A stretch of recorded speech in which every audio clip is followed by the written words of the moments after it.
Betty Wilkinson. I'm the Chief Executive Officer of Financial Sector Deepening Zambia, and I am concurrently the chair of the FSD network of 9 organizations across Africa. How do you view the impact of mobile money and agency banking on the financial inclusion agenda?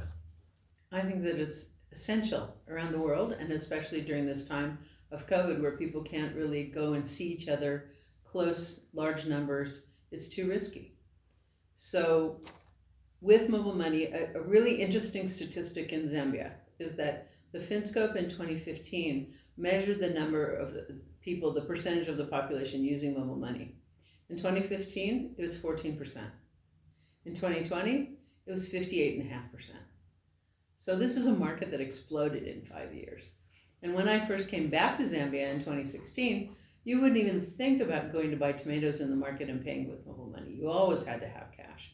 But now you can pick up your vegetables on the street and pay on mobile money. So I think that there's been a significant growth in this area. At the same time, banks are also realizing if people are going to use this, we better also make it available and make it easy for people to use it. And they've also realized that if you do mobile money, it's cheaper than running a bank branch where it's $300,000 just to open one, let alone run it. So mobile money is much less expensive to operate, and people feel fairly comfortable with it. I mean, this is Zambia, we're a young country. And young people, as my children tell me, are the digital natives, whereas old ones like me, we are the immigrants. So I think that it's important. I think that banks are starting to realize the value of it. I think in other countries, there's been a battle royal almost, between mobile money operators running digital money and banks running digital money, and then the regulators have to figure out how that all works. So we're all growing around the world and seeing how this happens. Yeah, talking about regulators, do you have any regulatory concerns over the management of finances through mobile money channels? Not yet, but it's coming. And the challenges are going to be mainly things having to do with cybercrime and clients not understanding the importance of doing things, basic things, like don't tell anyone your PIN number. Like if you get messages from somebody and you don't know that message, you don't know that person, then you should not think about giving them any of your financial information, any of your phone information, any of your accounts information. This is something that's really critical. And because Zambians are new to mobile money, they don't realize that there's some pretty bad people out there who are going to try to steal their money. So I think that's one thing. I think the second thing is that the dance that goes on between the mobile network operators and the banks or non-banks. At the same time, you also have a dance between their 2 regulators on who should be responsible for this and how should we handle it and where does the line get drawn. Now, there has been 4 new pieces of legislation to open up the market for electronic money for how do we handle situations like trading, like ordering online. How do we handle situations like potential corruption and problems with criminals and cybercrime? There are 4 pieces of legislation that have just been passed. People are going to have to learn how to do this, and the regulators are going to have to learn a lot more about how do we deal with people who don't know necessarily the process? How do we help them make complaints? How do we respond effectively to complaints in this area? It's not been a particularly strong area in Zambia historically. We need to up our game here. So what are your views on the growing competition between commercial banks and telecommunication operators who offer mobile money services? I think it's healthy. Competition is always healthy because it brings down prices, because it forces organizations of all kinds to think, and who is my client? And how do I orient my product so that the client actually wants it, will use it, and can pay for it? So these things are very important. I think the interesting thing for me is to watch how they do it, how they start to collaborate. They're pretty much forced to. I mean, if you're a mobile network operator and you're doing mobile money, you have to keep the money on a daily basis balanced in a bank. And then the trust fund earnings go to the central bank for financial education, for digital education. And we're starting to warm up to use some of that money now. It's actually quite a bit. The other thing that's happening is There's always competition on where someone keeps money.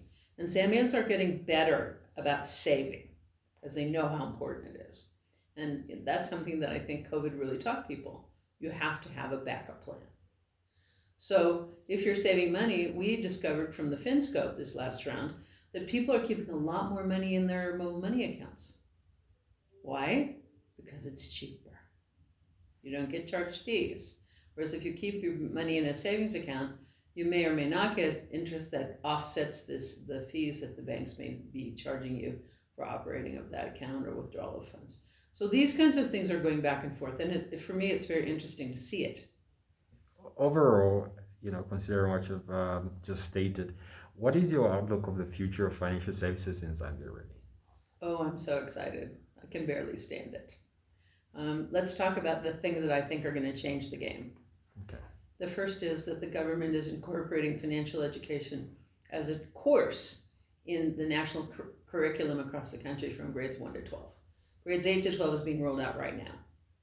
So children at every age are going to be learning how money works and what they can do to use it as a tool for their lives to get better. And what we find is that the kids, when they learn, they go home and they talk to 5 people, their parents, other relatives, other kids. So this kind of learning is really going to take off fast.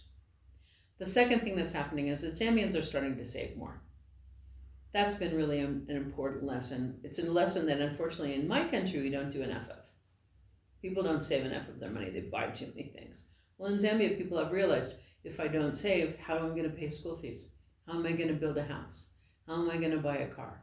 How am I going to have money in case of an emergency or circumstances with my business? So because people are learning about savings and thinking about it carefully, and also thinking about tracking their money, whether it's a small business, whether it's a small shop in a village, or whether it's a big business here, people are saying, let me keep track. And mobile money gives you the chance to do that. You can use fintechs, even with a very simple phone, to track what your assets are, to track what you're saving, to figure out where your money is leaking. Am I spending too much on going out to eat food? What's the story? So I think also what's exciting to me about what's going on with mobile money in the country and what's going on with finance generally in the country is that more people are realizing just because I don't have very much money doesn't mean that I can't ask for and get good financial services. So, if you have one kwacha, that's still savings. A savings group, you've got women who have become business people out of savings groups after 3-4 years. And that's the entry point to a bank, an insurance company, a non-bank. So there's diversification of the offering. There's paying a lot closer attention to what the clients need, so client centricity. And then there's also a sense of the clients themselves saying, we can demand, we can ask, we can look at and figure out what we need, and then we can get it. So those are very important changes in Zambia and around the world too. Fantastic. Any closing remarks regarding the overview of the landscape and what your honest opinions are around any topics around it? So I would make 3 suggestions. The first suggestion is financial institutions and mobile network operators need to up their game, need to get more advanced, need to pay attention to what other countries are doing, need to move faster on how they engage in client centricity. That's the first thing. The second thing is clients need to understand that they have the right to ask and the right to get something fixed when something goes wrong. In Zambia, people are a little afraid of banks and financial institutions. That needs to end. People need to understand this is an organization just like going into the supermarket, just like going down the street to buy tomatoes. You have 15 people who are offering you tomatoes. You have 3 companies that are offering you phone services. And you have the right to choose which one you want and to change if you don't like the one you have. So get informed, use your knowledge, demand what you need, make sure you get what you're supposed to. And then the third thing I think that is important to talk about when we talk about banks and mobile money is you have no choice, you have to work together. How you work together and how you work together to serve the end client and to serve the country and help the country grow, this is essential.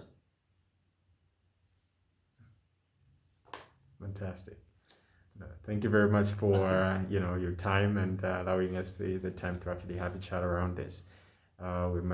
we appreciate the time as well, and considering that it's a holiday. Yeah. Sure. All right. A pleasure and an honor. Thanks a lot. All right. Cheers.